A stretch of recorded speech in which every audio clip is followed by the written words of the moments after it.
WHO అంచనా తీసుకుంటే దాదాపుగా 27% మరణాలు భారతదేశంలో ముఖ్యంగా ఈ కార్డియోవాస్కులర్ డిసీజ్ వల్ల జరుగుతున్నాయని చెప్పేసి అంచనా చెప్తున్నాయి. ఈ స్థాయిలో మరణాలు ఎందుకు సంభవిస్తున్నాయి, దీని నివారణ మనం ఏం చేయొచ్చు? రెండు ముఖ్యంగా ఇప్పుడు క్లాస్ రూమ్లో కొంతమంది గుండెపోటు, లేదా డ్యాన్స్ చేస్తూ గుండెపోటు, లేదా ఫంక్షన్లో కుప్పకోవడం, అసలు మనకు ఎలాంటి సంకేతాలు లేకుండా ప్రాణాలు కోల్పోయాల్సిన సంఘటనలు ఎందుకు జరుగుతున్నాయి, దీన్ని మనం ఏమైనా ప్రివెంట్ చేయగలుగుతాం? మన దేశంలో నెంబర్ 1 కిల్లర్ డిసీజ్ గుండె జబ్బు. అయితే మన దేశంలో గుండె జబ్బులు ఎక్కువగా రావడానికి అనేక కారణాలు ఉన్నాయి. అన్నిటికన్నా ముఖ్యమైన కారణం, మనం పాశ్చాత్య దేశాలతో కంపేర్ చేసుకుంటే మన భారతదేశంలో గుండె జబ్బులు వచ్చే రిస్క్ 10% ఎక్కువగా ఉంది.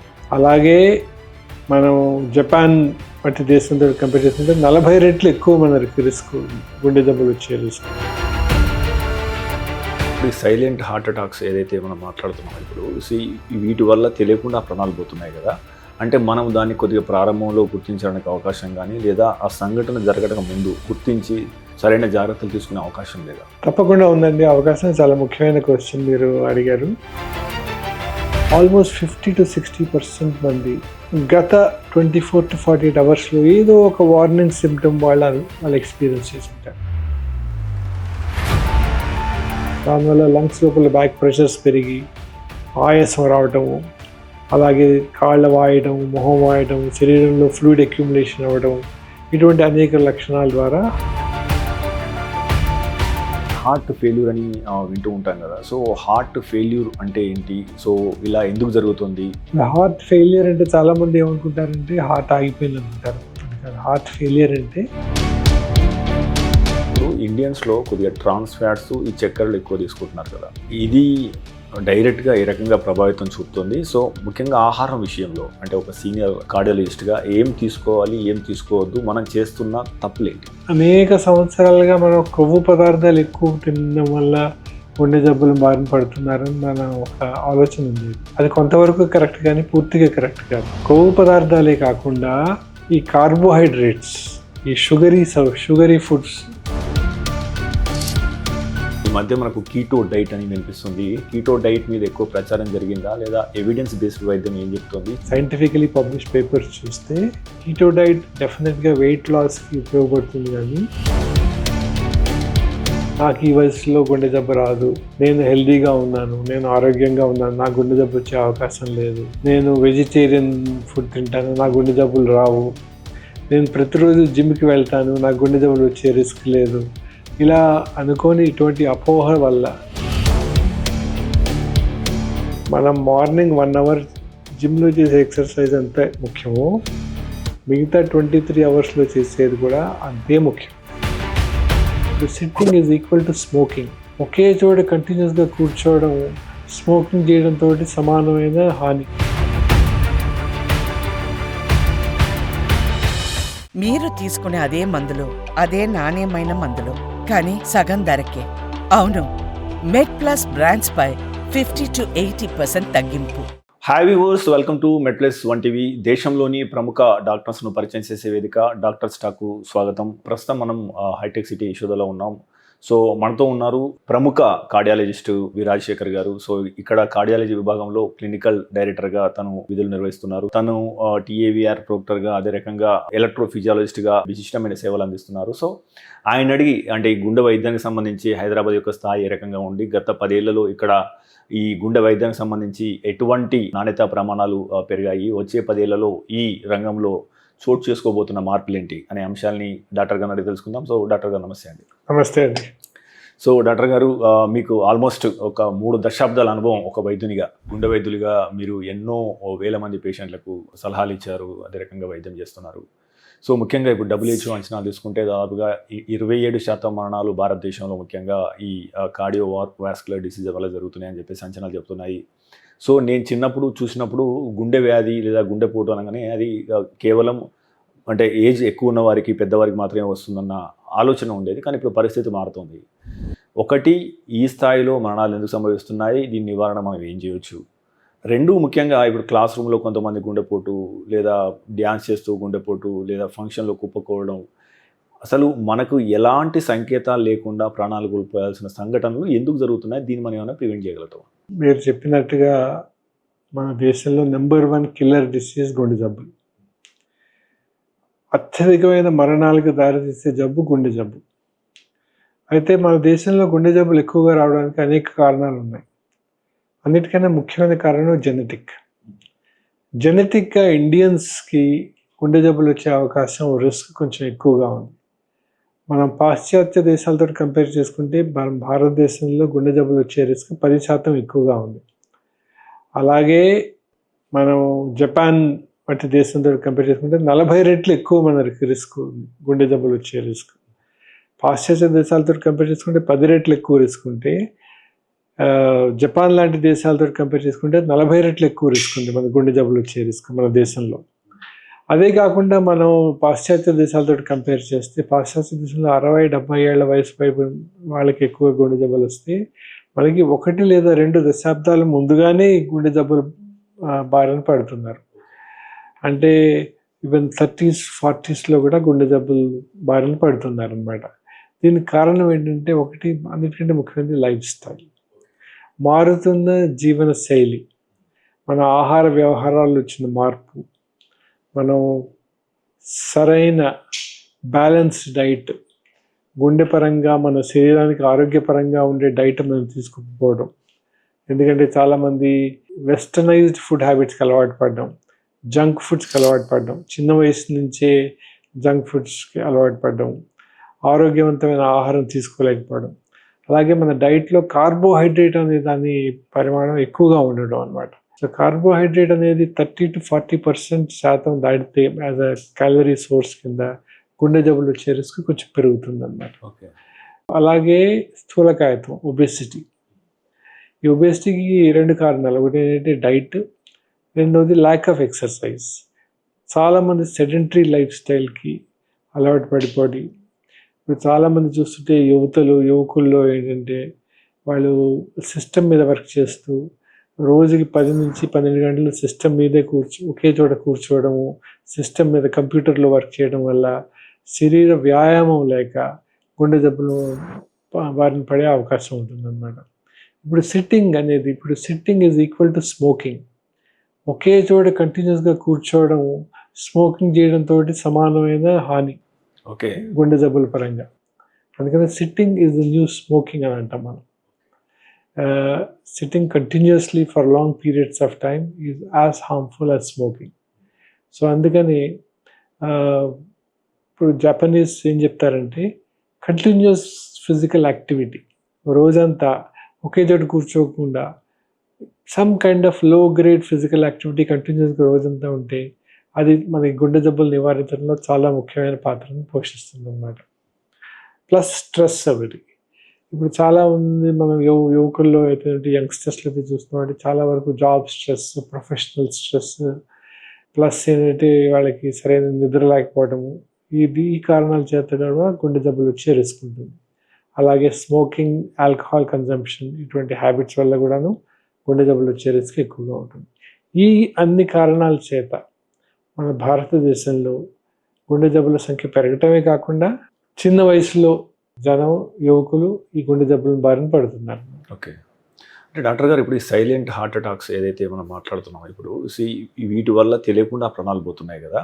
అంటే మనం దాన్ని కొద్దిగా ప్రారంభంలో గుర్తించడానికి అవకాశం కానీ, లేదా ఆ సంఘటన జరగడం ముందే మనం గుర్తించి సరైన జాగ్రత్తలు తీసుకునే అవకాశం లేదా? తప్పకుండా ఉందండి. అవకాశం చాలా ముఖ్యమైన క్వశ్చన్ మీరు అడిగారు.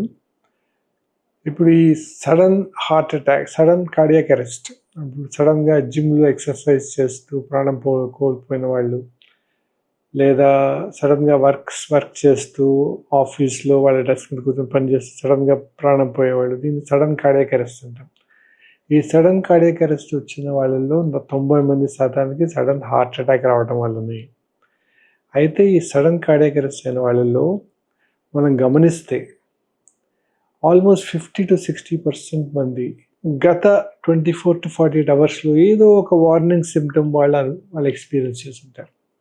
కొంచెం గుండెలో మంట రావడం కానీ, గుండె నొప్పి రావడం కానీ, ఆయాసం రావడం కానీ, వాళ్ళు సాధారణంగా నార్మల్గా చేసే పని చేయలేకపోవడం కానీ, నార్మల్గా 2 అంతస్తులు మెట్లు ఎక్కిన వాళ్ళు 1 అంతస్తు కూడా ఎక్కలేకపోవడం, ఇటువంటి కొన్ని సూచనలు దాదాపుగా సగం పైగా ఈ వ్యక్తులకి 24 to 48 అవర్స్ ముందుగా ఒక వార్నింగ్ సిగ్నల్గా వాళ్ళకి వస్తుంది. కానీ దురదృష్టవశాత్తు చాలామంది ఈ సూచనలను గమనించక అశ్రద్ధ చేసి నాకు ఈ వయసులో గుండె జబ్బు రాదు, నేను హెల్దీగా ఉన్నాను, నేను ఆరోగ్యంగా ఉన్నాను, నాకు గుండె జబ్బు వచ్చే అవకాశం లేదు, నేను వెజిటేరియన్ ఫుడ్ తింటాను, నాకు గుండె జబ్బులు రావు, నేను ప్రతిరోజు జిమ్కి వెళ్తాను, నాకు గుండె జబ్బులు వచ్చే రిస్క్ లేదు, ఇలా అనుకొని ఇటువంటి అపోహ వల్ల గుండె జబ్బులు అశ్రద్ధ చేయడం వల్ల వాళ్ళు వైద్య సహాయాన్ని పొందకపోవడం వల్ల టైమ్లీ మెడికల్ హెల్ప్ని వాళ్ళు సెర్చ్ చేయకపోవడం వల్ల ఈ సడన్గా హార్ట్ అటాక్ వచ్చి కార్డియాక్ అరెస్ట్ అయ్యి వాళ్ళు ప్రాణాలు కోల్పోయే ప్రమాదం ఉంటుంది అన్నమాట.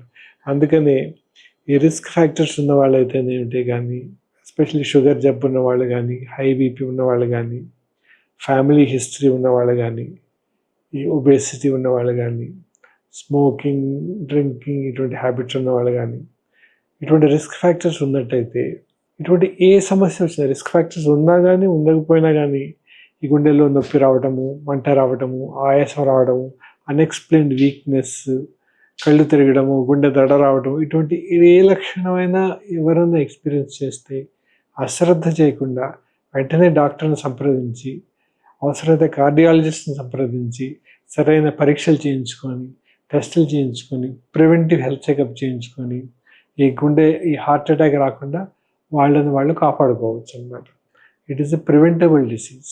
సో డాక్టర్ గారు, అంటే మనం ఇంతకుముందు కొద్దిగా దాని మీద మాట్లాడాము. అయితే ఇప్పుడు ఇండియన్స్లో కొద్దిగా ట్రాన్స్ ఫ్యాట్స్, ఈ చక్కెరలు ఎక్కువ తీసుకుంటున్నారు కదా, ఇది డైరెక్ట్గా ఏ రకంగా ప్రభావితం చూపుతుంది? సో ముఖ్యంగా ఆహారం విషయంలో, అంటే ఒక సీనియర్ కార్డియాలజిస్ట్గా ఏం తీసుకోవాలి, ఏం తీసుకోవద్దు, మనం చేస్తున్న తప్పులేంటి?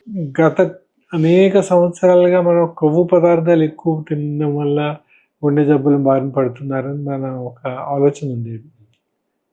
అది కొంతవరకు కరెక్ట్ కానీ పూర్తిగా కరెక్ట్ కాదు. కొవ్వు పదార్థాలే కాకుండా ఈ కార్బోహైడ్రేట్స్, ఈ షుగరీ ఫుడ్స్ ఎక్కువ తినడం వల్ల కూడా గుండె జబ్బులు వచ్చే రిస్క్ ఎక్కువగా ఉంటుంది. సో మన ఇండియన్ డైట్ చూస్తే ఏమంటే 50 to 60%, 70% క్యాలరీస్ మనకి కేవలం కార్బోహైడ్రేట్స్ ద్వారానే వస్తుంది. కార్బోహైడ్రేట్స్ అనేవి అన్నము, గోధుమ రవ్వ, ఇవన్నీ కార్బోహైడ్రేట్స్ అన్నమాట. ఇవి మన డైట్లో బల్క్ దీని ద్వారా రావటం వల్ల గుండె జబ్బులు వచ్చే రిస్క్ ఎక్కువగా ఉంటుంది అన్నమాట. అందుకని ఒక హెల్దీ డైట్ అనేది ఏదైతే ఉంటుందో కార్బోహైడ్రేట్స్ ఫ్రాక్షన్ 30 to 40% దాటకుండా ఉండాలి. ఒక వ్యక్తికి 2000 క్యాలరీస్ ఫుడ్ డైట్ అవసరం అయితే ప్రతిరోజుకి కేవలం ఒక 800-700 క్యాలరీస్ దాటి కార్బోహైడ్రేట్స్ ఉండకూడదు.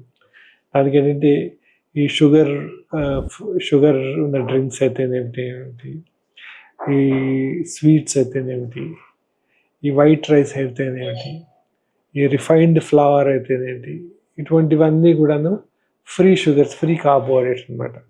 దీనివల్ల గుండె జబ్బులు వచ్చే రిస్క్ ఎక్కువగా ఉంటుంది. అలాగే ఫ్యాట్స్ కూడాను, రిఫైన్డ్ ఆయిల్స్, ట్రాన్స్ ఫ్యాట్స్, అంటే ఈ వనస్పతి, డాల్డా ఇటువంటివి ఫ్యాట్స్ పూర్తిగా నివారించాల్సిన అవసరం లేదు. కొంతవరకు కొన్ని రకాల ఫ్యాట్స్ మనకి ఉపయోగకరం. దాంట్లో ముఖ్యంగా ఏంటంటే మోనో అన్సాచురేటెడ్ ఫ్యాటీ యాసిడ్స్ అని, పాలీ అన్సాచురేటెడ్ ఫ్యాటీ యాసిడ్స్ అని, ఒమేగా 3 ఫ్యాటీ యాసిడ్స్ అని, ఇటువంటి కొన్ని ఫ్యాటీ యాసిడ్స్, ఇటువంటి కొన్ని ఫ్యాట్స్ మన శరీరానికి మేలు చేస్తాయి అన్నమాట. ఇటువంటి వచ్చే సోర్స్ అంటే కొన్ని రకాల ఫ్యాట్స్, అవకాడో అని ఒక ఫ్రూట్ ఉంటుంది, దాంట్లో మన ఘీలో కొన్ని రకాల మంచి బెనిఫిషియల్ ఫ్యాట్స్ ఉంటాయి, కోకోనట్ ఆయిల్లో కొన్ని మంచి రకాల ఫ్యాట్స్ ఉంటాయి, అలాగే ఆలివ్ ఆయిల్లో కొన్ని మంచి రకాల ఫ్యాట్స్ ఉంటాయి. సో ఇటువంటి సోర్సెస్ ద్వారా మనకు అవసరమైన గుడ్ ఫ్యాట్స్ని మనం తీసుకొని, అది కూడా లిమిటెడ్ మోతాదులో తీసుకుంటే దానివల్ల మనకు బెనిఫిట్ ఉంటుంది. ముఖ్యంగా మనం ఏంటంటే ప్రోటీన్స్ కూడా మన డైట్లో మనం ఇంక్రీజ్ చేయాల్సిన అవసరం ఉంటుంది. మాంసకృతులు కూడా మన డైట్లో ఎక్కువగా తీసుకోవాల్సి ఉంటుంది. ఇప్పుడు చాలామంది రిసెర్చర్స్ వాళ్ళు కనిపెట్టింది ఏంటంటే యానిమల్ బేస్డ్ డైట్ కంటే ప్లాంట్ బేస్డ్ డైట్ ద్వారానే గుండె జబ్బులు తక్కువ వచ్చే రిస్క్ ఉంటుంది అన్నమాట. సో మనకు వచ్చే కార్బోహైడ్రేట్స్ అయితేనేమిటి, ప్రోటీన్స్ అయితేనేమిటి, ఫ్యాట్స్ అయితేనేమిటి, ప్లాంట్ బేస్డ్ ప్రోడక్ట్స్ నుంచి మనం పొందగలిగితే దానివల్ల ఎక్కువ బెనిఫిట్ ఉంటుంది అన్నమాట.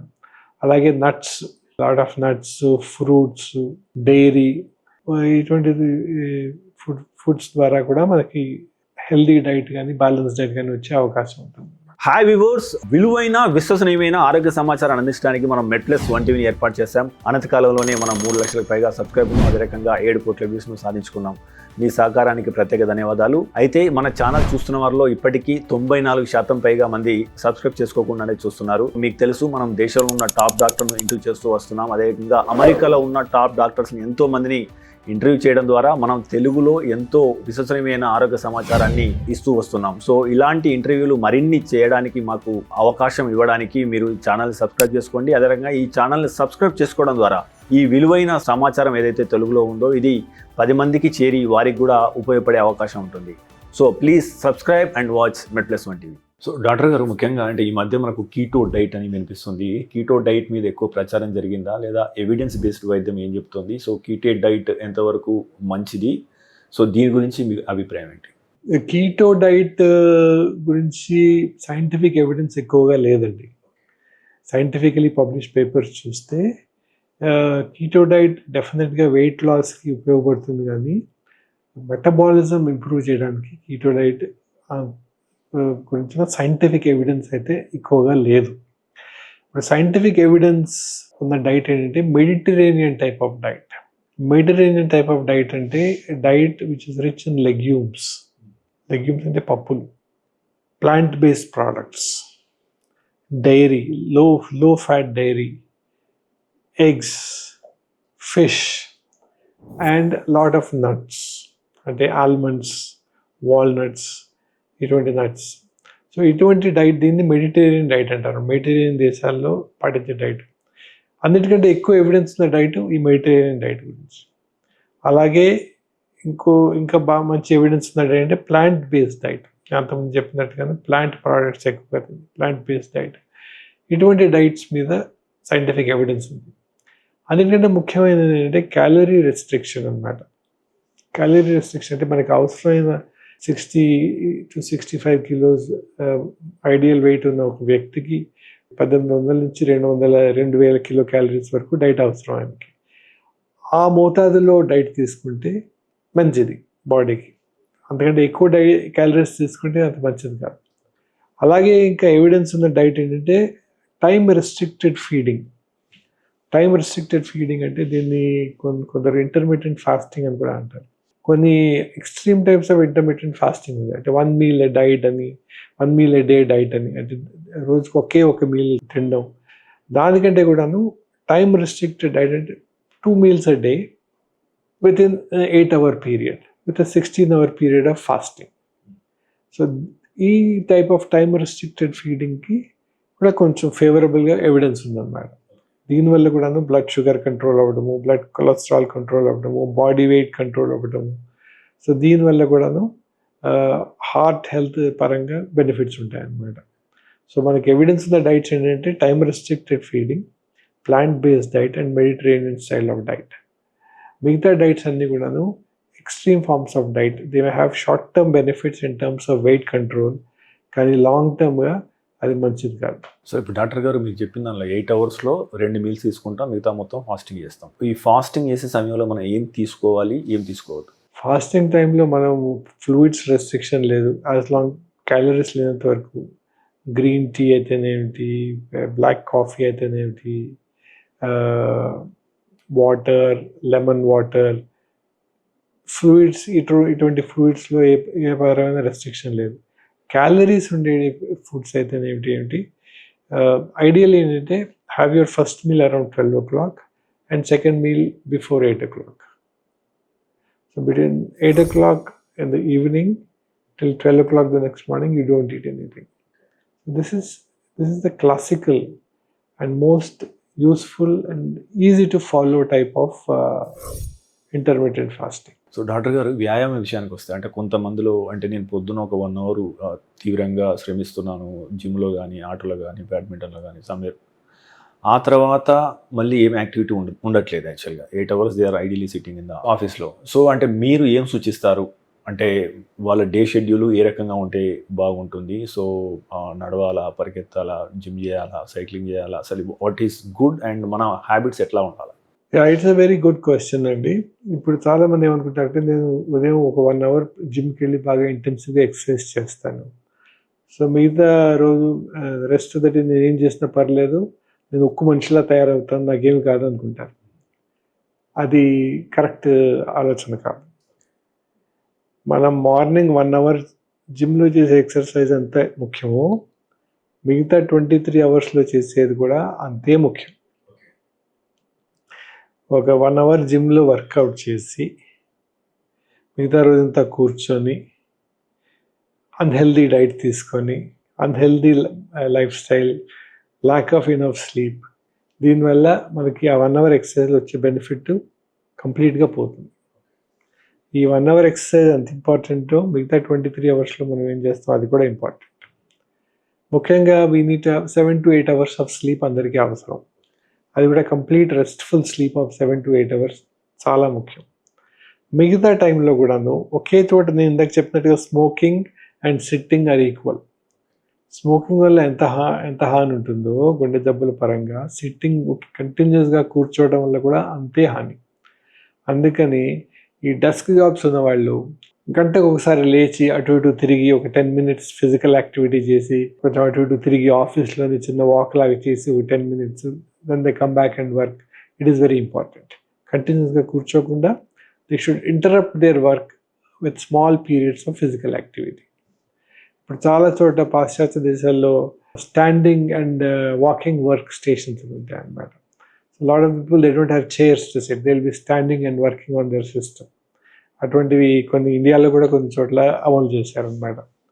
అట్లాగే some people have treadmills at work station. Work station but they will be on the treadmill and be working on computer. ఇటువంటి ఇన్నోవేషన్స్ పీపుల్ క్రియేట్ చేశారనమాట వర్క్ స్పేస్లో. సో అలాగే కొన్ని కంపెనీలు ఏంటంటే రెగ్యులర్గా వాళ్ళు స్టెప్ కౌంట్ మానిటర్ చేస్తారనమాట.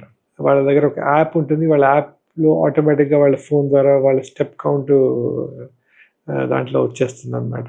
10,000 స్టెప్స్ పర్ డే ఉన్న వాళ్ళకి హాస్పిటల్ అది office will give a discount on their health insurance. Okay. ఇటువంటి కొన్ని ఇన్సెంటివ్స్ కొన్ని వెస్టర్న్ కంపెనీస్ స్టార్ట్ చేశాయి అనమాట. ఇప్పుడు ఇన్సూరెన్స్ ప్రీమియం 5,000 ఉంటే 10,000 స్టెప్ కౌంట్ రెగ్యులర్గా ఉన్న వాళ్ళకి ఇట్ విల్ బి 50% కన్సెషన్. ఇటువంటి ఇన్సెంటివ్స్ ద్వారా this kind of continuous physical activity అనేది జాపనీస్ కాన్సెప్ట్. జపాన్లో ఒకినావా అనే ప్రావిన్స్ ఉంది. ఓకే. ఒకినావా ప్రావిన్స్లో for 1 lakh people there are more than 25 people who are more than 100 years of age. ఇది ప్రపంచం మొత్తానికి హైయెస్ట్ పర్సంటేజ్ అనమాట. Highest number of more than 100 people అంటే శతవర్ష అంటే 100 ఇయర్స్ ఏజ్ దాటిన వాళ్ళు వయోవృద్ధులు అంటారు. ఇటువంటి వయోవృద్ధులు హైయెస్ట్ పర్సంటేజ్ మీకు మనం ఒకినావా ప్రావిన్స్లో చూస్తాం. ఓకే. దాంట్లో అంటే ఏమిటి ఈ ప్రాంతానికి ఉన్న ప్రాముఖ్యత ఏమిటి, ప్రత్యేకత ఏమిటి, ఎందుకు ఈ ప్రాంతాల్లో ఎంతమంది 100 ఇయర్స్ వరకు హెల్దీగా 100 ఇయర్స్ నుండి మంచాన్ని పడడం కాదు, హెల్దీ లైఫ్ స్టైల్ లీడ్ చేస్తూ ఇండిపెండెంట్గా ఉండగలుగుతున్నారు. వాళ్ళు రీసెర్చ్ చేస్తే వాళ్ళకి అనిపించిందంటే వాళ్ళ డైట్, వాళ్ళ బాడీ వెయిట్ హ్యాబిట్స్తో పాటుగా కంటిన్యూస్ ఫిజికల్ యాక్టివిటీ. వాళ్ళు రోజంతా ఒకే చోట లేజీగా కూర్చోవడం కాకుండా ఏదో ఒక ఫిజికల్ యాక్టివిటీ.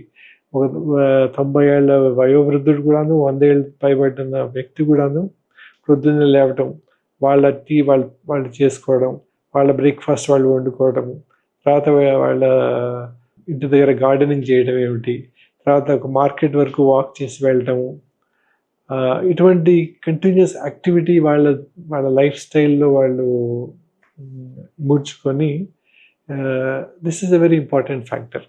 అందుకనే it is important to exercise in the gym for 1 hour in the morning.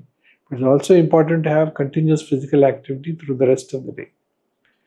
And end of the day, 7 to 8 hours of satisfying, restoring sleep. ఇదన్నమాట. మీరు తీసుకునే అదే మందులు, అదే నాణ్యమైన మందులు, కానీ సగం ధరకే. అవును, మెడ్ ప్లస్ బ్రాండ్స్ పై 50 to 80% తగ్గింపు. సో డాక్టర్ గారు, ఇంకోటి ఇప్పుడు సాధారణంగా అందరూ స్మార్ట్ వాచ్లు పెట్టుకుంటున్నాము. సో హార్ట్ బీట్ ఎప్పటికప్పుడు తెలుసుకునే అవకాశం ఉంది. సాధారణంగా ఇప్పుడు మనం 72 beats per minute అని చెప్పేసి అంటున్నాం మనం. సో అది దట్ ఈస్ కామన్ అంటున్నాం. సో మనం ఎక్సర్సైజ్ చేసినప్పుడు ఆ వేగం పెరుగుతూ ఉంటుంది. సో వేగం ఎంతవరకు పోతే అది నార్మల్, అది హెల్దీ. సో దాన్ని మనం ఎట్లా క్యాలిక్యులేట్ చేయాలి? So when to worry, when not to worry. సాధారణంగా ఒక వ్యక్తి హార్ట్ బీట్ అనేది ఆయన లెవెల్ ఆఫ్ యాక్టివిటీ బట్టి 60 to 80 మధ్యలో ఉంటుంది. 70 to 75 అనేది మోస్ట్ కామన్ ఫిగర్. కానీ కొందరిలో 60 వరకు ఉండొచ్చు, కొందరిలో 80 వరకు ఉండొచ్చు. అదే వ్యక్తి లేచి నడిచినా పరిగెత్తినా హార్ట్ రేట్ పెరుగుతుంది. అది కూడా పెరిగి 90, 100, 110, 120 అట్లా కావచ్చు. ఒక వ్యక్తి పరిగెత్తడం స్టార్ట్ చేస్తే 120, 130, 140 కూడా కావచ్చు. అట్లాగే ఒక వ్యక్తి నిద్రపోతున్నప్పుడు 50, 55 అంత తక్కువలో కూడా వెళ్ళొచ్చు. కానీ సాధారణంగా నార్మల్ రేంజ్ అంటే between 60 and 100 is considered normal heart beat. 60 కంటే తక్కువ ఉంటే దాన్ని స్లో పల్స్ రేట్ అంటాము. 100 కంటే ఎక్కువ ఉంటే దాన్ని ఫాస్ట్ పల్స్ రేట్ అంటాం. ఈ fast pulse rate, slow pulse rate అనేది కూడా కొన్ని ఫిజియలాజికల్ కారణాల వల్ల కావచ్చు, కొన్ని న్యాచురల్ కారణాల వల్ల కావచ్చు. అండ్ ఒక వ్యక్తి లేచి పరిగెత్తాడు అనుకోండి, పల్స్ రేట్ 110, 120 కావచ్చు. దాన్ని సైనస్ టెకికార్డియా అంటాం. ఇది normal physiological response of the heart. అలాగే ఒక వ్యక్తి దీర్ఘమైన నిద్రలో ఉన్నాడు అనుకోండి, పల్స్ రేట్ 60 కంటే తక్కువ పడవచ్చు. అది కూడా నార్మల్ ఫిజియలాజికల్ బ్రాడికార్డియా అంటాం అన్నమాట. అయితే కొన్ని సందర్భాల్లో ఒక వ్యక్తి కూర్చున్నప్పుడు, ఏమి పని చేయకుండా కూర్చున్నప్పటికి కూడా పల్స్ రేట్ 130, 140, 150 అలా వెళ్ళిపోతుంది. అది అబ్నార్మల్ అన్నమాట. అంటే మన శరీరం ఏం యాక్టివిటీ లేనప్పటికీ కూడా పల్స్ రేట్ సడన్గా పెరిగిపోతే అది న్యాచురల్ కాదు, అది అబ్నార్మల్. ఇది అనేక రకాల కారణాల వల్ల కావచ్చు. కొందరికి థైరాయిడ్ సమస్య ఉంటే, థైరాయిడ్ హార్మోన్స్ ఎక్కువగా సర్క్యులేట్ అవుతూ ఉంటే అలాంటి వాళ్ళకి పల్స్ రేటు కారణంగా ఎక్కువ అవ్వచ్చు అన్నమాట. అలాగే దాన్ని ఆ పర్టికులర్ జబ్బు వల్ల వచ్చిన కారణం, ఆ జబ్బు ట్రీట్మెంట్ చేస్తే ఆ పల్స్ రేట్ కూడా కంట్రోల్ అయిపోతుంది. అలాగే కొన్ని సందర్భాల్లో ఎవరికైనా జ్వరం ఉంటే పల్స్ రేట్ ఎక్కువ కావచ్చు. అది కూడా ఫిజియలాజికల్ రెస్పాన్స్. ఆ జ్వరానికి వచ్చిన రెస్పాన్స్ పల్స్ రేట్ పెరగడం అన్నమాట. అయితే కొందరికి ఏ కారణం లేకుండా సడన్గా హార్ట్ బీట్ 80 నుంచి 160కి వెళ్ళిపోతుంది అనమాట. సడన్గా జంప్ అవుతుంది అనమాట. 80 beats per minute నుంచి 150 beats per minute సడన్గా జంప్ అవుతుంది. ఇటువంటి కొందరికి ఏంటంటే వాళ్ళ హార్ట్ లోపల ఒక నార్మల్ ఎలక్ట్రికల్ సిస్టమ్ ఉంటుంది అందరికీ. నార్మల్ సిస్టమ్తో పాటుగా ఒక ఎక్స్ట్రా ఎలక్ట్రికల్ కనెక్షన్ ఉంటుంది అన్నమాట. ఈ ఎక్స్ట్రా ఎలక్ట్రికల్ కనెక్షన్ ఉండటం వల్ల హార్ట్ లోపల షార్ట్ సర్క్యూట్ అయ్యి సడన్గా గుండె వేగం పెరిగిపోయే అవకాశం ఉంటుంది. ఇటువంటి సిచ్యువేషన్ సూప్రావెంట్రికులర్ టెకికార్డియా లేదా వెంట్రికులర్ టెకికార్డియా అని అంటాం అన్నమాట. ఇటువంటి పరిస్థితి వాళ్ళకి పాల్పిటేషన్, గుండె దడ అనే సమస్యతోటి వాళ్ళు మా దగ్గరికి వస్తారన్నమాట. అలా వచ్చినప్పుడు మేము ఈసీజీ తీసి ఇంకొన్ని పరీక్షలు చేసి, ఓహో వీళ్ళకి ఒక ఎక్స్ట్రా ఎలక్ట్రికల్ కనెక్షన్ ఉంది, దీనివల్ల ఇట్లా వీళ్ళకి ఇటువంటి ఇబ్బంది కలుగుతుందని నిర్ధారించిన తర్వాత దానికి మేము కొన్ని సందర్భాల్లో మందులు ఇస్తాము. కానీ అనేక సందర్భాల్లో ఏంటంటే ఈ ఎక్స్ట్రా ఎలక్ట్రికల్ కనెక్షన్ని మనం రేడియో ఫ్రీక్వెన్సీ అబ్లేషన్ అనే ప్రక్రియ ద్వారా, చిన్న చికిత్స ద్వారా, తొడ దగ్గర నరం ద్వారా చిన్న వైర్ గుండెల్లోకి వేసి గుండె లోపల ఎక్స్ట్రా కరెంట్ తీగ ఎక్కడుందో కనుక్కొని దాన్ని రేడియో ఫ్రీక్వెన్సీ ఎనర్జీ ద్వారా దాన్ని తొలగించే అవకాశం ఉంటుందన్నమాట. దీన్ని ఈపీ స్టడీ అని చేసి దాని తర్వాత అది కనుక్కున్న తర్వాత రేడియో ఫ్రీక్వెన్సీ అబ్లేషన్ అనే ప్రక్రియ ద్వారా ఈ ఎక్స్ట్రా సర్క్యూట్ని మనం తొలగించవచ్చు. అలాగే కొందరికి హార్ట్ అటాక్ వచ్చిన వాళ్ళకి, హార్ట్ పంపింగ్ వీక్ అయిన వాళ్ళకి, గుండెకి ఇతరత్ర గాయం అయ్యి గుండె లోపల స్కార్ టిష్యూ ఉన్న వాళ్ళకి సడన్గా వెంట్రికులర్ టెకికార్డియా, వెంట్రికులర్ ఫిబ్రిలేషన్ అనే బాగా ఫాస్ట్ ఎరాటిక్ హార్ట్ బీట్ దారితీసి సడన్గా గుండె ఆగిపోయే ప్రమాదం ఉంటుందన్నమాట. మీరు కొన్ని సందర్భాల్లో యూట్యూబ్లో కానీ సినిమాల్లో కానీ చూసింటారు, కొందరికి సడన్గా హార్ట్ ఆగిపోతే హార్ట్కి ఎలక్ట్రిక్ షాక్ ఇచ్చి వాళ్ళని రివైవ్ చేస్తారు. దీన్ని ఎక్స్టర్నల్ కార్డియోవర్షన్ అంటారు. సో ఇటువంటి కొన్ని పరిస్థితుల్లో ఇటువంటి టెండెన్సీ ఉన్న వాళ్ళకి, ఇటువంటి జబ్బు ఉన్న వాళ్ళకి ఇంప్లాంటబుల్ కార్డియోవర్టర్ డిఫిబ్రిలేటర్ అంటారు. ఇది ఒక చిన్న పేస్ మేకర్ లాంటి పరికరం అన్నమాట. దీన్ని లోపల అమర్చి ఎప్పుడైతే ఎరాటిక్ హార్ట్ బీట్ అయ్యి గుండె ఆగిపోతుందో గుండె ఆ డివైస్ అనేది లోపల నుంచే గుండెకి చిన్న షాక్ డెలివర్ చేసి హార్ట్ మళ్ళీ బీటింగ్ అయ్యేట్టుగా చేస్తుంది అన్నమాట. దీన్ని ఇంప్లాంటబుల్ కార్డియోవర్టర్ డిఫిబ్రిలేటర్ అంటారు. అలాగే కొందరికి ఏ కారణం లేకుండాను పల్స్ రేట్ తగ్గిపోతూ ఉంటుంది. అలా ఎందుకు జరుగుతుందంటే గుండెలో ఉన్న ఎలక్ట్రికల్ సర్క్యూట్లో ఉన్న జబ్బు వచ్చినప్పుడు కొన్ని వయసు వల్ల రావచ్చు, లేదా ఇతరత్ర వేరే కారణం వల్ల రావచ్చు. కొన్ని పరిస్థితుల్లో జన్మతః కంజెనిటల్గా కూడా రావచ్చు. అటువంటిప్పుడు గుండెలోని ఎలక్ట్రికల్ సిస్టమ్ సరిగా పనిచేయనప్పుడు సడన్గా పల్స్ రేట్ పడిపోయే ప్రమాదం ఉంటుంది.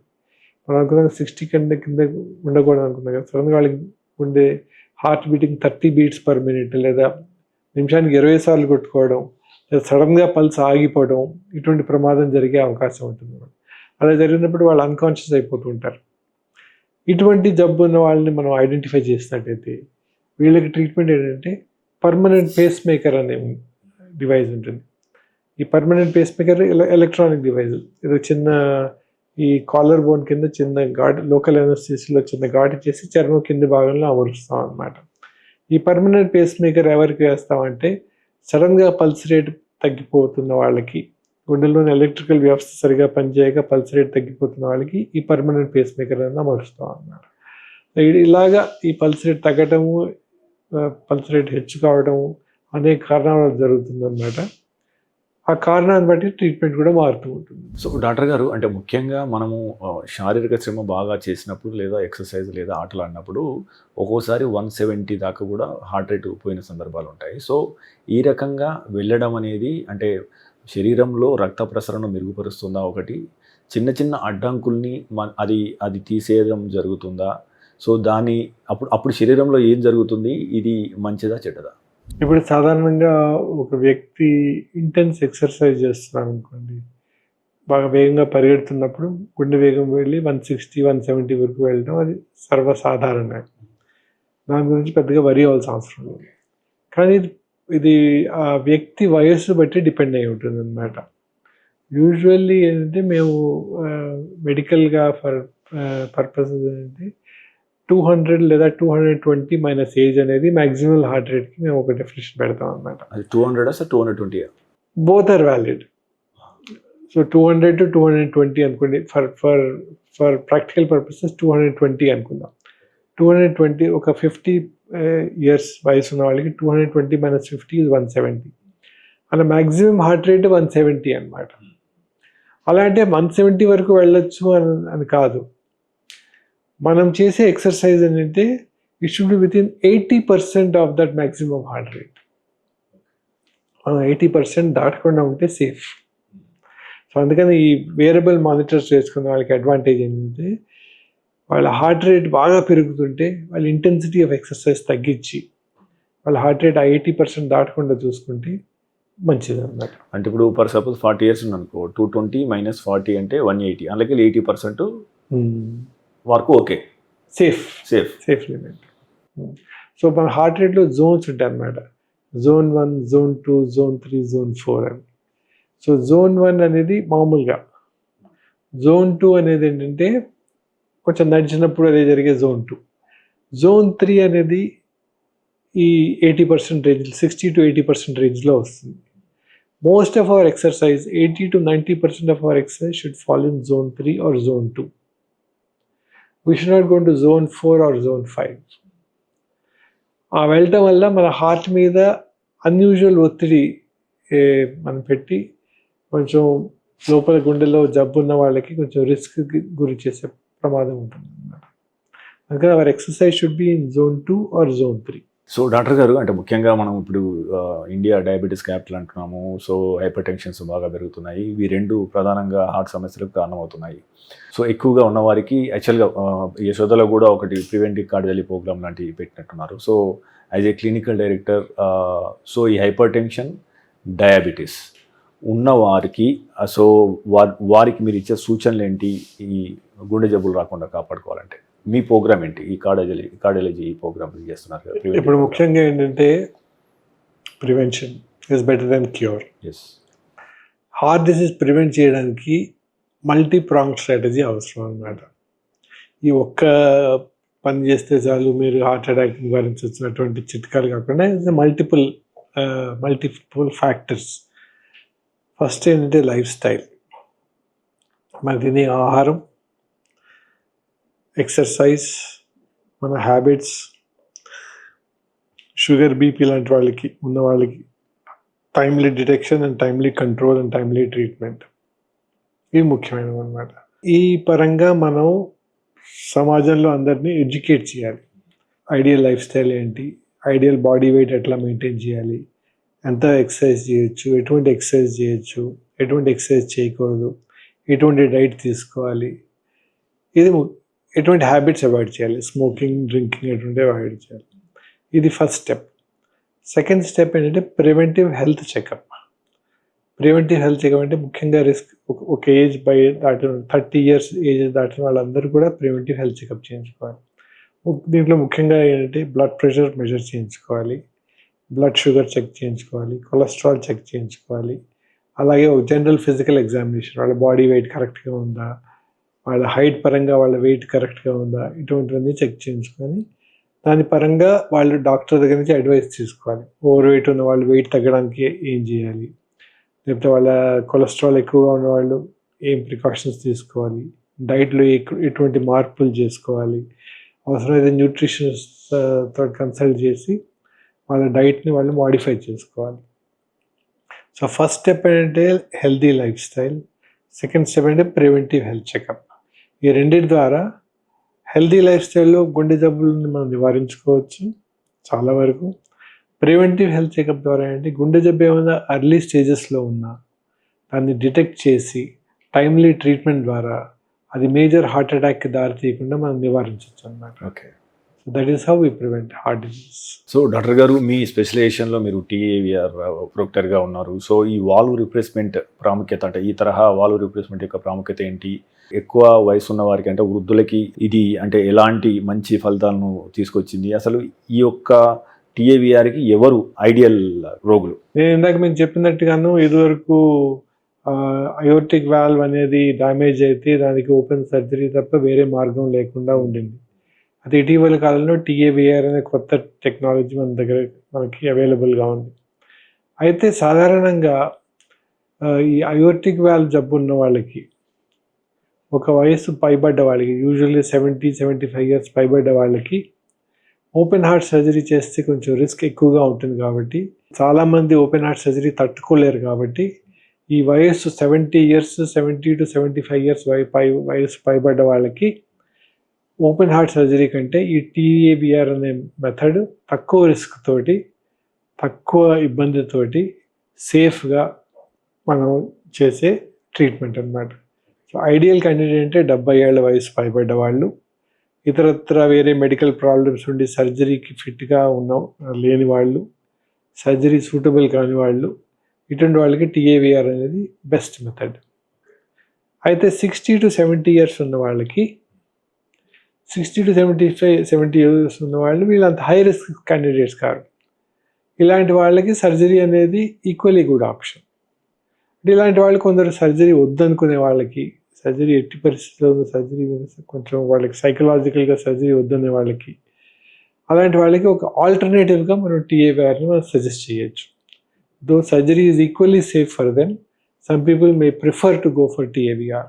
బట్ 70 years పైబడ్డ వాళ్ళు, ఇతరత్ర వేరే మెడికల్ కండిషన్స్ ఉన్న వాళ్ళు సర్జరీకి ఫిట్ కాదు. కాబట్టి అలాంటి వాళ్ళకి టీఏవిఆర్ అనేది అత్యుత్తమైన మార్గం అన్నమాట. డాక్టర్ గారు, ముఖ్యంగా మనం ఈ హార్ట్ ఫెయిల్యూర్ అని వింటూ ఉంటాం కదా. సో హార్ట్ ఫెయిల్యూర్ అంటే ఏంటి? సో ఇలా ఎందుకు జరుగుతుంది? ఇలా జరిగినప్పుడు ఎలాంటి చికిత్సా విధానాలు అందుబాటులో ఉంటాయి? ఇప్పుడు హార్ట్ ఫెయిలియర్ అంటే చాలామంది ఏమనుకుంటారంటే హార్ట్ ఆగిపోయింది అనుకుంటారు. అది కాదు. హార్ట్ ఫెయిలియర్ అంటే అదొక జబ్బు అనమాట.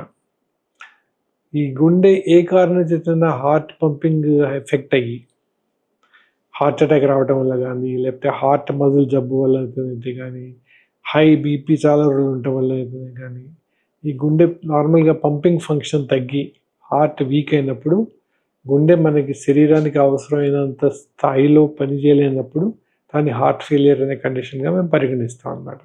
ఈ హార్ట్ ఫెయిలియర్లో ఏమవుతుందంటే నార్మల్గా మన శరీరం అవసరానికి అనుగుణంగా హార్ట్ పంపింగ్ చేయలేక హార్ట్ వీక్ అయ్యి హార్ట్ లోపల ప్రెషర్స్ పెరిగి, దానివల్ల లంగ్స్ లోపల బ్యాక్ ప్రెషర్స్ పెరిగి ఆయాసం రావటము, అలాగే కాళ్ళ వాయడం, మొహం వాయడం, శరీరంలో ఫ్లూయిడ్ అక్యుములేషన్ అవ్వడం, ఇటువంటి అనేక లక్షణాల ద్వారా హార్ట్ ఫెయిలియర్ అనే కండిషన్ మేము డయాగ్నోస్ చేస్తాం అన్నమాట.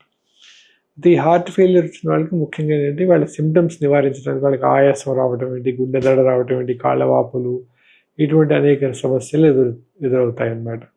ఇటువంటి లక్షణాలతో వచ్చిన వాళ్ళకి ఏం చేయాలంటే మనం ఫస్ట్ ఆఫ్ ఆల్ వాళ్ళకి మందులు స్టార్ట్ చేస్తాం అన్నమాట. శరీరంలో ఎక్సెస్ ఫ్లూయిడ్ అక్యుములేషన్ని తొలగించే కొన్ని మెడిసిన్స్ ఉంటాయి, దాన్ని డయూరిటిక్స్ అంటాం, అవి స్టార్ట్ చేస్తాం. అలాగే కొంచెం లంగ్స్లోని కంజెషన్ తగ్గించడానికి, హార్ట్ పంపింగ్ ఇంప్రూవ్ చేయడానికి కొన్ని మందులు ఉంటాయి, ఆ మందులు స్టార్ట్ చేస్తాం అన్నమాట. ఈ మందులతోటి కంట్రోల్ చేసే అవకాశం ఉంటుంది. కొన్ని సందర్భాల్లో దీనికి కొన్ని కారణాలు ఉంటాయి. గుండెకి రక్త ప్రసారం లోపం వచ్చిన వల్ల హార్ట్ వీక్ అయిన పరిస్థితి ఉండొచ్చు. అటువంటి పరిస్థితుల్లో గుండెలోని బ్లాకేజెస్ ఏవైతే ఉన్నాయో, రక్తనాళాల్లో వచ్చిన బ్లాకేజెస్ని ట్రీట్మెంట్ చేయడం ద్వారా, బైపాస్ సర్జరీ ద్వారా కానీ, యాంజియోప్లాస్టీ చేసి స్టెంట్స్ వేయడం వల్ల కానీ గుండెకి రక్త ప్రసారం ఇంప్రూవ్ అవ్వడం వల్ల హార్ట్ పంపింగ్ కూడా ఇంప్రూవ్ అయ్యే అవకాశం ఉంటుంది. కొన్ని సందర్భాల్లో ఏంటంటే హార్ట్ బీటింగ్లో వచ్చిన మార్పుల వల్ల హార్ట్ బీటింగ్ వీక్ అవుతుంది అన్నమాట. అటువంటి సందర్భాల్లో హార్ట్ బీటింగ్ని సరి చేయడం ద్వారా, ఈ రేడియో ఫ్రీక్వెన్సీ అబ్లేషన్ వల్ల కానీ లేదా పేస్ మేకర్ వల్ల కానీ కొంచెం హార్ట్ బీటింగ్ని సరి చేస్తే హార్ట్ పంపింగ్ ఇంప్రూవ్ అయ్యే అవకాశం ఉంటుంది అన్నమాట. అలాగే కొన్ని సందర్భాల్లో బ్లడ్ ప్రెషర్ కంట్రోల్ చేయడం అయితే ఏంటి, ఇతరత్ర వేరే జబ్బులు ఉంటాయి, అవి కంట్రోల్ చేయడం వల్ల కూడా హార్ట్ పంపింగ్ ఇంప్రూవ్ అయ్యే అవకాశం ఉంటుంది. ఓకే. కొన్ని సందర్భాల్లో హార్ట్ మజిల్ డ్యామేజ్ అయ్యి కార్డియోమయోపతి అనే కండిషన్ వస్తుంది అన్నమాట. అటువంటి పరిస్థితుల్లో మందులే వాడతాము. అయితే ఇలాంటి వాళ్ళకి కొందరికి ఏంటంటే కొన్ని స్పెషల్ పేస్ మేకర్స్ ఉంటాయి. దాంట్లో ఒకటి కార్డియాక్ రీసింక్రనైజేషన్ థెరపీ ఉంటుంది. ఈ కార్డియాక్ రీసింక్రనైజేషన్ థెరపీ CRT అంటాం. ఈ థెరపీ ద్వారా కొందరికి హార్ట్ పంపింగ్ వీక్ అయిన వాళ్ళని హార్ట్ పంపింగ్ ఇంప్రూవ్ చేసే అవకాశం ఉంటుంది అన్నమాట. ఓకే. కొన్ని ఎక్స్ట్రీమ్ కండిషన్స్లో ఈ హార్ట్ పంపింగ్ ఏ మందులు పనిచేయని పరిస్థితి ఏమిటి, ఏ డివైస్ ఏ పేస్ మేకర్ పెట్టినా సరే హార్ట్ పంపింగ్ ఇంప్రూవ్ కాకుండా ఆల్మోస్ట్ ఎండ్ స్టేజ్కి వచ్చిన వాళ్ళకి హార్ట్ ట్రాన్స్ప్లాంటేషన్ అంటే గుండె మార్పిడి శస్త్రచికిత్స, ఈ హార్ట్ ట్రాన్స్ప్లాంటేషన్ చేయడం ద్వారా వాళ్ళని కాపాడగలుగుతాం అన్నమాట. ఇలాగ హార్ట్ ఫెయిల్యూర్ ఉన్న కండిషన్ బట్టి అనేక రకమైన ట్రీట్మెంట్స్ మన దగ్గర అవైలబుల్గా ఉన్నాయి. ఇంకో డాక్టర్ గారు, సాధారణంగా ఇప్పుడు చిన్న పిల్లల్లో కొంతమందికి పుట్టుకతోనే కొన్ని రకాలుగా డిఫెక్ట్స్ ఉంటాయి. ఆ లోపాలని మనం మొదటగా చిన్నపిల్లల్లో లోపాలను ఎలా గుర్తించాలి? గుండెలో వాళ్ళకి ఏమైనా సమస్యలు ఉంటే ఆపరేషన్ లేకుండా మనం ఏ రకంగా సరి చేయొచ్చు? ఇప్పుడు కొందరికి పుట్టుకతో గుండె లోపల రంధ్రాలు పుడతారు అన్నమాట. దాన్ని సెప్టల్ డిఫెక్ట్స్ అంటాం. ఏట్రల్ సెప్టల్ డిఫెక్ట్ అని, వెంట్రికులర్ సెప్టల్ డిఫెక్ట్స్ అంటాం. కొన్ని సందర్భాల్లో చాలా చిన్న వయసులోనే వాళ్ళకి సిమ్టమ్స్ ఉంటాయి. చాలా చిన్న వయసులోనే సిమ్టమ్స్ ఉంటే వాళ్ళకి ఓపెన్ హార్ట్ సర్జరీ తప్ప వేరే మార్గం లేదు. అయితే కొందరికి చిన్న వయసులో కాకుండా ఒక 15-20 ఇయర్స్ ఏజ్ పైబడ్డ తర్వాత ఈ డిఫెక్ట్స్ బయటపడతాయి అన్నమాట. ఆ డిఫెక్ట్స్ అలా ఉన్న వాళ్ళకి కొందరికి బాగా చిన్న డిఫెక్ట్స్ ఉంటే ఏమి ట్రీట్మెంట్ చేయాల్సిన అవసరం లేదు. అవి కొంచెం పెద్ద డిఫెక్ట్స్ ఉండి దానివల్ల వాళ్ళకి ఇబ్బంది జరుగుతుంటే వాళ్ళకి ఆపరేషన్ లేకుండా ఈ డిఫెక్ట్స్ని మనం క్లోజ్ చేయొచ్చు. తొడ దగ్గర నరం ద్వారా డివైజెస్ ఉంటాయి అన్నమాట, క్లోజర్ డివైస్ అంటే సెప్టల్ డిఫెక్ట్ క్లోజర్ డివైస్ అని ఉంటాయి. ఈ సెప్టల్ డిఫెక్ట్ క్లోజర్ డివైజెస్ అనేవి మనం ఈ తొడ దగ్గర నరం ద్వారా గుండెలోకి పంపించి ఎక్స్రే ద్వారా చూసుకుంటూ ఈకోకార్డియోగ్రామ్ చేసుకుంటూ ఈ డిఫెక్ట్స్ని మనం క్లోజ్ చేయొచ్చు అన్నమాట.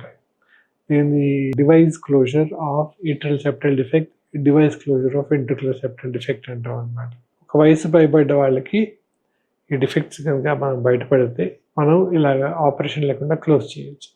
మీరు గత 3 దశాబ్దాలుగా మీ అనుభవంలో మీరు మొదలుపెట్టినప్పుడు ఏ రకంగా ఉన్నది ఈ కార్డియాలజిస్ట్ విభాగం in terms of technology, in terms of సేవల విషయంలో, ఇప్పుడు ఏ రకంగా ఉన్నది? దీని పట్ల మీ యొక్క ఒపీనియన్ ఏంటి సార్? ఇప్పుడు గత 3 దశాబ్దాలుగా మన కార్డియాలజీ గుండె రోగులకు సంబంధించిన చికిత్సా విధానాల్లో అనేకమైన మార్పులు వచ్చాయి. అనేకమైన అధునాతన టెక్నిక్స్ అయితేనేమిటి, టెక్నాలజీస్ అయితేనేమిటి ఇప్పుడు మనకి అందుబాటులో ఉన్నాయి. అన్నిటికంటే ముఖ్యమైనది ఏంటంటే మేము ఫస్ట్ ప్రాక్టీస్ చేసినప్పుడు అప్పుడప్పుడే స్టెంట్స్ అనేవి అప్పుడప్పుడే మొదలెట్టాయి అన్నమాట. అయితే ఇప్పుడు ఆ స్టెంట్స్లోను ఆ డిజైన్లో అయితేనేమిటి చాలా ఆధునికమైన పరిణామాలు వచ్చాయి. దాంట్లో ఇప్పుడు డ్రగ్ ఎల్యూటింగ్ స్టెంట్స్ అని, ఆ డ్రగ్ ఎల్యూటింగ్ స్టెంట్స్లో కూడాను ఇప్పుడు 3rd generation 4th generation stents ఈ గుండెల్లోని పూడికలను ట్రీట్మెంట్ చేయడంలో చాలా సునాయాసంగా చేసే విధంగా కొత్త కొత్త ఎక్విప్మెంట్స్, కొత్త రకమైన బెలూన్స్, కొత్త రకమైన స్టెంట్స్ ఇప్పుడు మనకు అందుబాటులో ఉన్నాయన్నమాట. అలాగే ఇప్పుడు ఇదివరకు గుండె కవాటాలలో ఉన్న జబ్బులు కానీ వస్తాయి, అంటే హార్ట్ వాల్వ్స్లో కానీ జబ్బులు వస్తాయి. ముఖ్యంగా అయోర్టిక్ వాల్వ్ అనే మూల మహాధమని అని ఉంటుంది. అయోర్టా అని దానికి సంబంధించిన వాల్వ్ ఉంటుంది గుండె లోపల ఎడమ వైపున, దాన్ని అయోర్టిక్ వాల్వ్ అంటారు. కొంచెం వయసు పైబడ్డ వాళ్ళకి అయోర్టిక్ వాల్వ్ జబ్బు వస్తుంది అన్నమాట. అయోర్టిక్ వాల్వ్ జబ్బు వచ్చిన వాళ్ళకి ఇదివరకు కేవలము శస్త్రచికిత్స ద్వారా, ఓపెన్ హార్ట్ సర్జరీ ద్వారా వాల్వ్ మార్పిడి శస్త్రచికిత్స చేసేవాళ్ళం అన్నమాట. అయితే ఇటీవల కాలంలో ఆ వాల్వ్ మార్పిడి అనేది శస్త్రచికిత్స అవసరం లేకుండా, ఓపెన్ హార్ట్ సర్జరీ అవసరం లేకుండా తొడ దగ్గర చిన్న ధమని ద్వారా ఒక ట్యూబ్ పాస్ చేసి వాల్వ్ మార్పిడి కూడా చేసే అవకాశం ఇప్పుడున్న మనకి ఆ టెక్నాలజీ ఇప్పుడు మనకి అందుబాటులో ఉంది. దీన్ని ట్రాన్స్ క్యాథెటర్ అయోటిక్ వాల్వ్ రిప్లేస్మెంట్ లేదా టావర్ అంటారు అన్నమాట. అలాగే ఇప్పుడు గుండెలో ఉన్న కొన్ని ప్రత్యేకమైన పరిస్థితుల్లో హార్ట్లోని బ్లాక్స్, కొంచెం కాల్షియం డిపాజిషన్ ఎక్కువ ఉన్న వాళ్ళని, అటువంటి బ్లాక్స్ని ట్రీట్మెంట్ చేయడానికి రోటాబ్లేషన్ అని, ఆర్బిటల్ ఎథెరెక్టమీ అని, లేదా ఇంట్రావాస్కులర్ లిథోట్రిప్సీ అని, అదొక స్పెషల్ బెలూన్ అనమాట, షాక్ వేవ్ బెలూన్ అంటారు దాన్ని. ఇటువంటి అనేక అధునాతనమైన ఎక్విప్మెంట్ ద్వారా గుండెలో ఉన్న గట్టిపడిన బ్లాక్స్ని కూడా ట్రీట్మెంట్ చేసే వీలు మనకు జరుగుతుంది ఈ మధ్య. అలాగే వచ్చిన హార్ట్ వాల్వ్స్లో కూడాను అనేక రకమైన valves, different types of valves, కొత్త కొత్త టెక్నాలజీలు కూడా మనకి అందుబాటులో ఉన్నాయి. ఇలాగా అనేక రకమైన కొత్త టెక్నిక్స్ అయితేనేమిటి, కొత్త టెక్నాలజీస్ అయితేనేమిటి డెవలప్మెంట్ అయ్యి మనకి గుండె జబ్బుల ట్రీట్మెంట్ అంతకుముందు 3 దశాబ్దాల క్రిందటితో పోల్చుకుంటే ఇంకొంచెం సునాయాసంగా మనం గుండె జబ్బులను ట్రీట్మెంట్ చేసే వీలు ఇప్పుడు కలిగింది మనకి. సో డాక్టర్ గారు, మనకు హైదరాబాద్లో మెడికల్ టూరిజం మనకి సంవత్సరం పెరుగుతూ వస్తుంది. సో మనకి ఇక్కడ అంటే గ్యాస్ట్రోఎంట్రాలజీ కావచ్చు, ఇంకా చాలా విభాగాల్లో అంటే ఈ విషయంలో కావచ్చు, మిగతా విషయాలలో ప్రత్యేకమైన పేరు సంపాదించుకుంది గత కొన్ని దశాబ్దాలుగా. సో ఇప్పుడు మనం గుండె వైద్యం విషయంలో హైదరాబాద్ యొక్క స్థాయి ఏ రకంగా ఉంది? సో ముఖ్యంగా ఈ విభాగంలో ఈ మెడికల్ టూరిజం ఏ రకంగా ఉందండి? ఇప్పుడు గుండె జబ్బుల ట్రీట్మెంట్లో హైదరాబాద్ సాధించిన ప్రగతి చాలా గొప్పది. చాలా డెవలప్మెంట్ అవుతుంది, చాలా ప్రోగ్రెస్ అవుతుంది మన జరిగింది. ఒక రకంగా చెప్పాలంటే గుండె జబ్బుల వైద్యానికి హైదరాబాద్ ఆల్మోస్ట్ ఒక క్యాపిటల్ సిటీలో తయారైంది మన దేశం మొత్తంలో. మన దేశంలో కంపేర్ చేసుకుంటే, చాలా పెద్ద మెట్రోస్ తోటి కంపేర్ చేసుకుంటే, మన హైదరాబాద్లో ముఖ్యంగా మన రాష్ట్రంలో హైదరాబాద్లో జరిగే ట్రీట్మెంట్ టెక్నాలజీస్ ఏవైతే అవైలబుల్గా ఉన్నాయో, స్పెషలిస్ట్ సంఖ్య, గుండె జబ్బులు హార్ట్ కార్డియాలజిస్టుల సంఖ్య అయితేనేమిటి, నెంబర్ ఆఫ్ క్యాత్ ల్యాబ్స్ అంటే గుండె జబ్బుల ట్రీట్మెంట్ చేసే అధునాతమైన క్యాత్ ల్యాబ్స్ అయితేనేమిటి, అవైలబిలిటీ అయితేనేమిటి హైదరాబాద్లో చాలా ఎక్కువగా ఉంది. అందువల్ల మన దేశంలోనే ప్రపంచ స్థాయి వైద్యాన్ని గుండె జబ్బులకి అందించే సెంటర్స్లో హైదరాబాదు చాలా ప్రప్రథమంగా ఉందన్నమాట. అందుకని మనకి హైదరాబాదులో గుండె జబ్బుల ట్రీట్మెంట్కి మన రాష్ట్రం, తెలుగు రాష్ట్రాల నలుమూలల నుంచే కాకుండా చుట్టుపక్కల ఉన్న రాష్ట్రాల నుంచి కూడాను, నార్త్ ఇండియా నుంచి అస్సాం నుంచి అయితే బెంగాల్, వెస్ట్ బెంగాల్ నుంచి అయితే ఉత్తరప్రదేశ్, ఉత్తరాఖండ్, ఉత్తర భారతం నుంచి కూడా మన దగ్గర గుండె జబ్బుల ట్రీట్మెంట్కి రోగులు వస్తున్నారు అన్నమాట. అదేవిధంగా ఇతర దేశాల నుంచి కూడాను, మిడిల్ ఈస్ట్ నుంచి, కొన్ని ఆఫ్రికన్ దేశాల నుంచి కూడా చాలా ఎక్కువ మంది మన సిటీకి గుండె జబ్బుల ట్రీట్మెంట్ కోసం వస్తున్నారు అన్నమాట. సో ప్రైస్ డిఫరెన్స్ ఎట్లా ఉంటుంది సార్ వేరే దేశానికి మన దేశానికి? గుండెకు సంబంధించిన అంటే ఒక సింపుల్ స్టాండర్డ్ ప్రొసీజర్ తీసుకుంటే, ముఖ్యంగా ఈ మెడికల్ టూరిజం పెంపొందించడానికి ఇంకా మీరు రాష్ట్ర ప్రభుత్వానికి ఏమైనా సూచన చేస్తారా? అంటే డైరెక్ట్ ఫ్లైట్స్ విషయంలో కావచ్చు, మిగతా ఏదైనా చేస్తే అంటే ఇక్కడ దీన్ని ఒక హబ్గా తయారు చేయడానికి, ఇంకా మరింత మందికి సేవలు అందించడానికి అవకాశం ఉంటుంది కదా. ఇప్పుడు కాస్ట్ పరంగా చూసుకుంటే మిగతా దేశాలతో కంపేర్ చేసుకుంటే మన దేశంలో గుండె జబ్బుల ట్రీట్మెంట్ కాస్ట్ చాలా తక్కువ. అలాగే మిగతా రాష్ట్రాలతో కూడా కంపేర్ చేసుకుంటే కూడా మన రాష్ట్రంలో గుండె జబ్బులకి అయ్యే వ్యయం కాస్ట్ తక్కువ. అందుకని మనం గుండె జబ్బుల ట్రీట్మెంట్కి మనం ఒక హబ్ లాగా తయారు చేయడానికి మంచి ఆపర్చునిటీ ఉంది. అయితే ఇప్పుడు మన దేశంలోని ఇతర ప్రాంతాల నుంచి ఎలాగైనా వస్తున్నారు, పేషెంట్స్ మన దగ్గరికి వస్తున్నారు. ఇతర దేశాల నుంచి మన దగ్గరికి ట్రీట్మెంట్ కోసం రావడానికి మనం ఢిల్లీ లాంటి సిటీతో కంపేర్ చేసుకుంటే డైరెక్ట్ ఫ్లైట్స్ కనెక్టివిటీ ఒకటి మనకి ఇష్యూగా ఉంది. ఒకవేళ డైరెక్ట్ ఫ్లైట్ కనెక్టివిటీ ఉన్నట్టయితే మన ఈజీగా మన హైదరాబాద్కి చాలామంది రోగులు ప్రపంచవ్యాప్తంగా చాలా దేశాల నుంచి వచ్చే అవకాశం ఉంటుంది. సార్ ఇంకోటి సార్, అంటే ఇప్పుడు మనకు ఈ 2023 వచ్చిన లాన్సెంట్ సర్వే ప్రకారం కూడా ఈ మన ఈ IVUS కానీ లేదా ఈ OCT కానీ ఇమేజ్ గైడెడ్ ఇంటర్వెన్షన్ ఆంజియోప్లాస్టీ అంటున్నాం. అంటే ఈ ఫలితాలను ఏ రకంగా మెరుగుపరుస్తాయి? సో అంటే ఈ కాంప్లెక్స్ ప్రొసీజర్లో అంటే మనం ప్రిసైజ్గా అంటే మన ఖచ్చితత్వాన్ని పెంచడానికి సో ముఖ్యంగా ఈ యశోద హాస్పిటల్లో అంటే ఎలాంటి విధానాలు అవలంబిస్తున్నారు? మేము యశోద హాస్పిటల్లో ఇప్పుడు యాంజియోప్లాస్టీ అనే ట్రీట్మెంట్ చేస్తామండి. యాంజియోప్లాస్టీ అంటే గుండెలోని పూడికల్ని ట్రీట్ చేసే ట్రీట్మెంట్. దాన్ని బెలూన్ యాంజియోప్లాస్టీ అంటారు. ఈ బెలూన్ యాంజియోప్లాస్టీ చేసి అవసరమైన వాళ్ళకి స్టెంట్స్ వేస్తాం అన్నమాట. మేము యశోద హాస్పిటల్లో చేసే ప్రొసీజర్స్లో 90% ప్రొసీజర్స్ ఇమేజ్ గైడెడ్గా చేస్తున్నాం. ఇమేజింగ్ గైడెడ్ అంటే అర్థం ఏంటంటే ఒక స్పెషల్ క్యాథెటర్ ఉంటుంది అన్నమాట. దాంట్లో ఒక కెమెరా ఉంటుంది. దాని ద్వారా మేము గుండెలోని రక్తనాళం లోపల నుంచి కూడా మేము ఇమేజ్ చేసి ఆ రక్తనాళం లోపల బ్లాకేజ్ ఎంతవరకు ఉంది, ఎటువంటి బ్లాకేజ్, ఆ బ్లాకేజ్ ఎక్స్టెంట్ ఎంత, ఆ వెజల్ సైజ్ ఎంత, తర్వాత స్టెంట్ వేసిన తర్వాత స్టెంట్ ఎక్స్పాన్షన్ ఎంత ఆప్టిమల్గా ఉంది, కరెక్ట్గా ఎక్స్పాండ్ చేసామా, కరెక్ట్గా మనం కరెక్ట్ లొకేషన్లో స్టెంట్ వేసాము, ఇవన్నీ చెక్ చేయడానికి మామూలుగా ఎక్స్రే ద్వారా మనం డిసైడ్ చేయడం కంటే ఈ ఇమేజింగ్ ద్వారా. ఇమేజింగ్ 2 రకాలు ఉంటాయి. ఒకటి ఇంట్రావాస్కులర్ అల్ట్రాసౌండ్ అని ఉంటుంది, అది అల్ట్రాసౌండ్ ఇమేజింగ్. ఇంకోటి ఏమో ఆప్టికల్ కోహరెన్స్ టొమోగ్రఫీ అని ఉంటుంది, అది ఒక లైట్ సోర్స్ బేస్డ్ ఇమేజింగ్ అన్నమాట. ఈ రెండింటిలో ఏదో ఒక మార్గం ద్వారా ఈ ఇమేజింగ్ చేయడం ద్వారా మనం చేసే ఈ యాంజియోప్లాస్టీ అనే ట్రీట్మెంట్ ఆప్టిమైజ్ చేసే అవకాశం ఎక్కువగా ఉంటుంది అన్నమాట. ఇటీవల వచ్చిన ఎవిడెన్స్ ఏంటంటే ఇమేజింగ్ గైడెన్స్ ద్వారా మనం యాంజియోప్లాస్టీ చేసి స్టెంట్ వేసినట్టయితే లాంగ్ టర్మ్ రిజల్ట్ ఇంకా మెరుగ్గా ఉంటాయని మనకి ఎవిడెన్స్ వచ్చింది అన్నమాట. అందుకని మేము యశోద హాస్పిటల్లో మేము చేసే ఇంటర్వెన్షన్స్ 90% పైగా ఇమేజింగ్ గైడెన్స్ ద్వారా మేము చేస్తాం. సో డాక్టర్ గారు, మీ ఇక్కడ క్లినికల్ డైరెక్టర్గా ప్రపంచ స్థాయిలో ఎలాంటి అధునాతన టెక్నాలజీ వచ్చినా దాన్ని అడాప్ట్ చేసుకోవడానికి తీసుకురావడానికి మీరు విశేషమైన కృషి చేస్తున్నారు కదా. సో ఇప్పుడు వస్తున్న ఆర్టిఫిషియల్ ఇంటెలిజెన్స్ టెక్ కావచ్చు, లేదా మిగతా డేటా సైన్స్ కావచ్చు, లేదా రోబోటిక్స్ కావచ్చు, వీటన్నిటితో ఇన్వెన్షన్స్ అనేది వేగంగా వచ్చే అవకాశాలు కనబడుతున్నాయి. సో వచ్చే 5 నుంచి 10 ఏళ్లలో అంటే మీ గుండెకి సంబంధించి, మీ గుండె విభాగానికి సంబంధించి ఏ టెక్నాలజీ మారే అవకాశం ఉంది, ఏ ఇన్వెన్షన్స్ మీ పట్ల మీరు బాగా ఎక్సైటింగ్గా ఉన్నారు, అది వస్తే విప్లవాత్మకంగా ఈ ప్రొసీజర్స్ మారే అవకాశం ఉందని చెప్పడానికి?